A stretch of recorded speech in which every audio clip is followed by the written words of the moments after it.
जब एक 17 साल का बच्चा पेरेंट्स से दुखी होकर जान लेने की सोचता है, एक न्यूली मैरिड 24 साल की लड़की 6 महीने की शादी में डिवोर्स लेके आत्महत्या कर लेती है, तो सोचने वाली चीज़ होती है। क्या कर रहे हो बच्चों?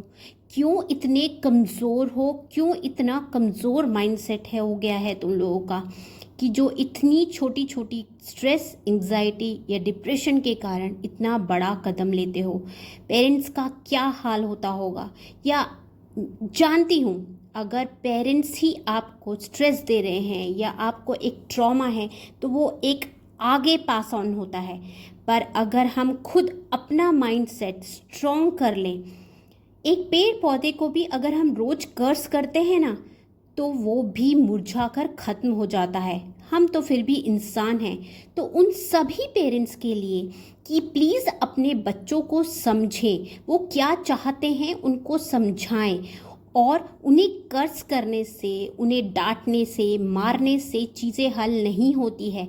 आजकल के बच्चे उतने स्ट्रॉन्ग नहीं हैं जैसे हम सब होते थे, और वो बहुत छोटी छोटी चीज़ों में बहुत बड़े बड़े कदम उठा रहे हैं।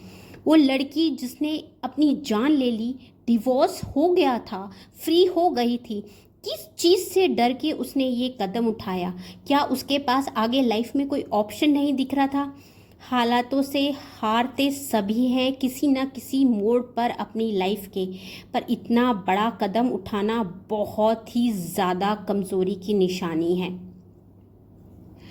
इतना आसान नहीं होता स्ट्रेस, एंजाइटी, डिप्रेशन से बाहर आना। जानती हूँ, बस कहने की बात होती है। स्ट्रेस मत लो, सब ठीक हो जाएगा, मूव ऑन करो। लोग अपनी जान ले लेते हैं, टूट जाते हैं, बिखर जाते हैं। बड़ी बात तो इस बात की है कि मैक्सिमम केसेस हमारे खुद के परिवार के लोग होते हैं जो हमें इस हालतों में पहुंचाते हैं। कुछ अपने ऑफिस के कलीग्स, हमारे दोस्त, हमारे पेरेंट्स, हमारे स्पाउस, कोई भी। अगर सारे मिलकर अच्छी तरह से रहें, एक दूसरे को समझे, तो शायद ये हालात ही नहीं आएंगे। हमें तो अपनों ने लूटा, गैरों में कहाँ दम था। ये लाइन, ये शायरी की लाइन यूं ही नहीं बनी। गैरों से हमें इतनी बुरा भी नहीं लगता है, पर जब अपने तकलीफ पहुंचाते हैं, अपने एक ट्रॉमा देते हैं, अपने कर्ज करते हैं बार बार, तो इंसान इतना मजबूर हो जाता है। उन सभी पेरेंट्स को, उन सभी बच्चों को जो इतने कमज़ोर हो रहे हैं, या वो पेरेंट्स जो अपना प्रेशर अपने बच्चों पे डाल रहे हैं, तो प्लीज़ अभी भी समझें। ये भी उतना ही सच है कि एक स्ट्रॉन्ग माइंडसेट का व्यक्ति एक स्ट्रॉन्गली हर चीज़ से बाहर आ सकता है। गुस्सा मत करो, इंसान है, गुस्सा तो आएगा। कहाँ तक इग्नोर करेंगे? भगवान भी तो थे जो गुस्से में वध कर देते थे, श्राप दे देते थे। सिर्फ कहने की बात होती है कि गुस्सा मत करो, स्ट्रेस मत लो। कहीं ना कहीं इंसान अंदर हर्ट होता रहता है, और वो उस मोमेंट पे पहुंच जाता है जब उसे कुछ समझ नहीं आता है। कहीं वो रिवेंज लेता है, कहीं कोई क्राइम करने लगता है। सब चीज़ से बाहर आने के लिए एक ताकत लगती है, बहुत ज़्यादा स्ट्रॉन्ग माइंडसेट लगता है। वो असंभव नहीं है। लेडीज़ों के ऊपर जब हॉर्मोन्स का सारा चक्कर होता है ना, उस टाइम पे बहुत ज़्यादा स्ट्रेस और डिप्रेशन होता है। बट सभी लेडीज़ ये कदम नहीं उठाती। कहीं ना कहीं उनकी या तो फैमिली सपोर्ट करती है, या खुद वो इतनी स्ट्रॉन्ग माइंडसेट की होती हैं, अपने आप को बाहर निकालती हैं। तो तुम बच्चे हो, या उन सभी आदमी जो कहीं ना कहीं फाइनेंशियली किसी प्रॉब्लम के कारण कुछ ना कुछ गलत कदम उठा रहे हैं, उन सभी के लिए है कि अपने आप को अपने पे वर्क करें। अगर कहीं उलझ जाते हैं ना, एक ज़िंदगी की है, जब कहीं बहुत ज़्यादा उलझ जाओ, लगे कि बहुत ज़्यादा एक इमरती जैसी बनती जा रही है, तो वहाँ अपने आप को बिल्कुल ढीला छोड़ दो। जितना ज़्यादा हाथ पैर मारोगे, या दिमाग से या अपने हाथ पैरों से, उतनी ही ज़्यादा उलझते जाओगे। चीज़ों को फॉरगेट करना सीखो, चीज़ों को लेट गो करना सीखो, खुद पे भरोसा रखो।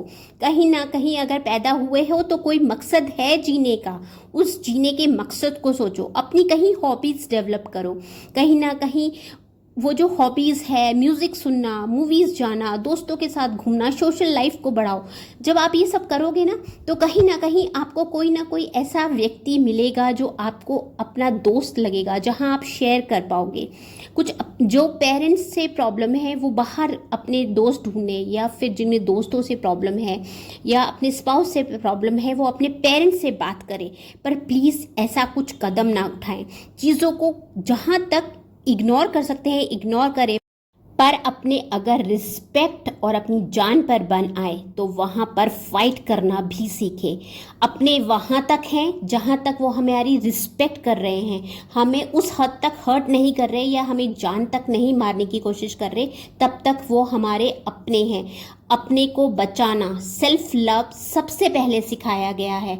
तो पहले अपने से प्यार करें, अपने को हर जगह से बचाएं, हर तरह से। जब अपनी हॉबीज़ डेवलप करें, कुछ म्यूज़िक सुने क्योंकि उससे एक हैप्पी हार्मोन्स डेवलप होता है। वर्कआउट करें, वॉकिंग सबसे बेस्ट है। अगर आप वॉकिंग पे जाते हैं सुबह, जितने आप फास्ट वॉकिंग करेंगे उतने ज़्यादा आपके अंदर की घुटन बाहर आएगी। रोना है तो रो लें किसी अकेले की जगह पर, चिल्ला लें कहीं पर, अपनी अंदर की घुटन को बाहर आने दें। सोशल लाइफ को कहीं ना कहीं बढ़ाएं, पर बहुत ज़्यादा स्क्रीन टाइमिंग ना करें, क्योंकि आप स्क्रीन में क्या देख रहे हो, कहाँ चीज़ आपको अटैक करके कहीं गलत जगह पर लेकर जाएगी, वहाँ से भी बचना है। और सबसे सबसे ज़्यादा बेस्ट है मेडिटेशन। मेडिटेशन वो एक चीज़ है जो आपको हर जगह से हील होने में हेल्प करती है, और वो धीरे धीरे प्रैक्टिस करते करते आपकी अंदर की घुटन बाहर आती है और आप कहीं ना कहीं बहुत ज़्यादा स्ट्रॉन्ग माइंडसेट के हो जाते हैं।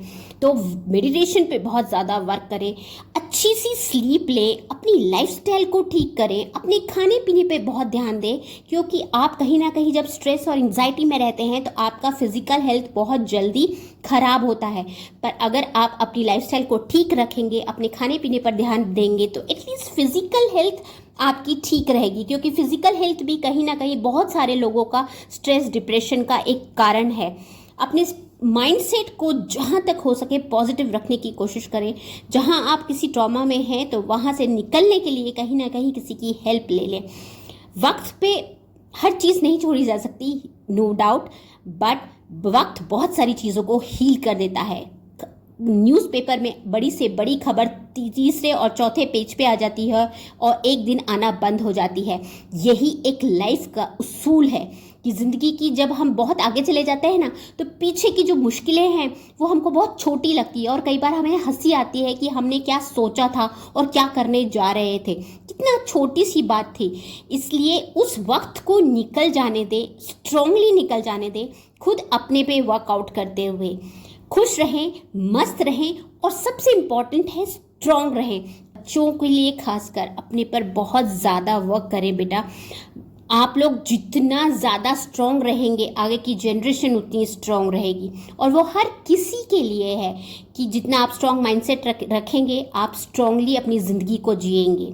अपना ध्यान रखें, टेक केयर। और मेरे वीडियोस अच्छे लगते हैं तो please like, share, comment, subscribe करना ना भूलें। इस वीडियो को ज़्यादा से ज़्यादा शेयर करें और अपने दोस्तों को या जिन्हें भी बहुत ज़्यादा स्ट्रेस या डिप्रेशन है उन्हें हील करने के लिए हेल्प करें। Take care.